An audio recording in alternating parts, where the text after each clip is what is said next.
You know that feeling when you're about to say something, and you pause for a split second to rehearse it in your head first.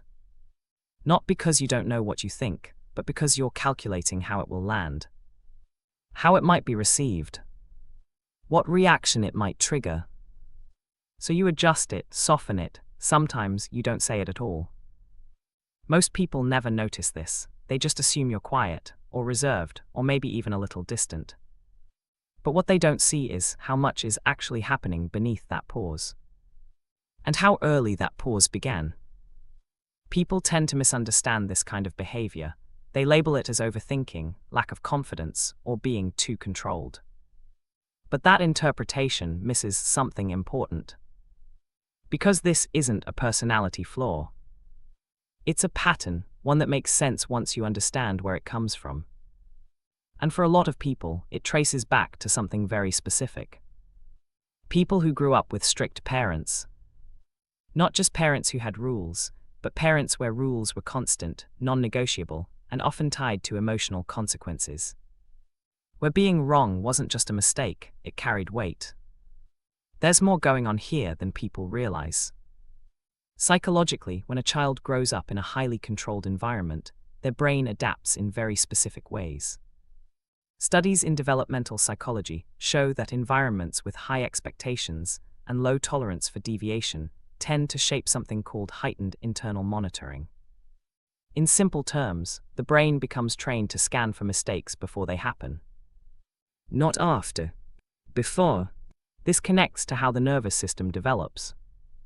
When you're young, your brain is constantly learning one thing: what keeps me safe? And in strict environments, safety often isn't about physical harm. It's about avoiding disapproval, avoiding punishment, avoiding tension. So your brain starts building a system that filters everything, your words, your actions, even your thoughts, through one question. Will this get me in trouble? Over time, that question doesn't go away. It just becomes quieter. It turns into hesitation, carefulness, self-editing. Neuroscience backs this up. The prefrontal cortex, the part of your brain responsible for decision-making and impulse control, becomes highly active in these environments. Meanwhile, the amygdala, which processes threat, becomes more sensitive to signals of potential conflict or disapproval. So even in situations where there's no real danger, your brain still treats certain interactions like they matter more than they objectively do. That pause before you speak. That's not random. That's a trained response. And it didn't come from nowhere. It came from repetition. From moments where saying the wrong thing had consequences. Where expressing yourself freely didn't always feel safe. Where being good meant being careful.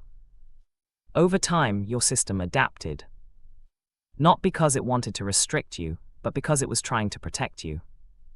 And that's the part people often miss. This isn't about weakness.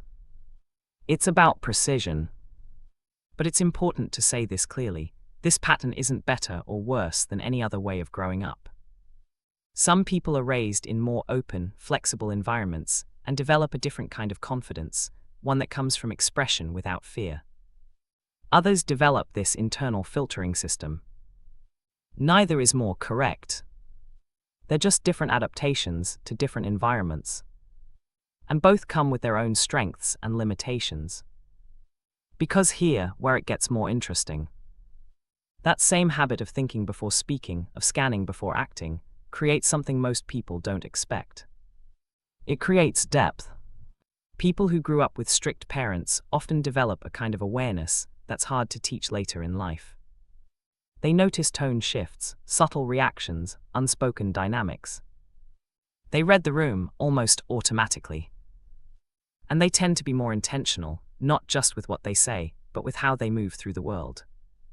But there's a quiet trade-off. Because when you've spent years learning how to avoid being wrong, it becomes harder to feel fully comfortable just being yourself without editing.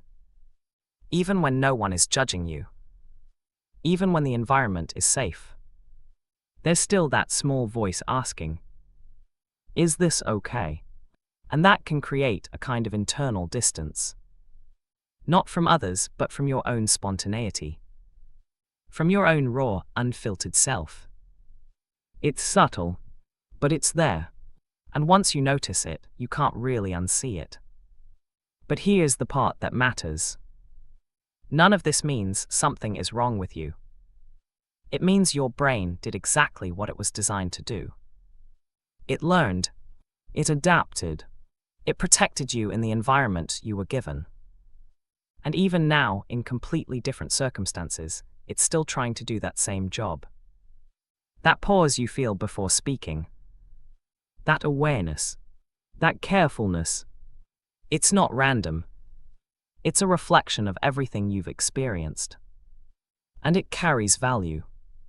Because in a world where a lot of people react without thinking, there's something quietly powerful about someone who understands the weight of their words. The goal isn't to erase that part of you. It's to understand it. To recognize when it's protecting you and when it's holding you back. And to slowly give yourself permission to exist without needing to calculate every step. Not all at once. Just gradually. Because the same system that learned to be careful can also learn that it's safe to relax. And once that starts to happen, something shifts. You don't lose your depth. You don't lose your awareness. You just gain a little more freedom inside it. And that's where things start to feel different.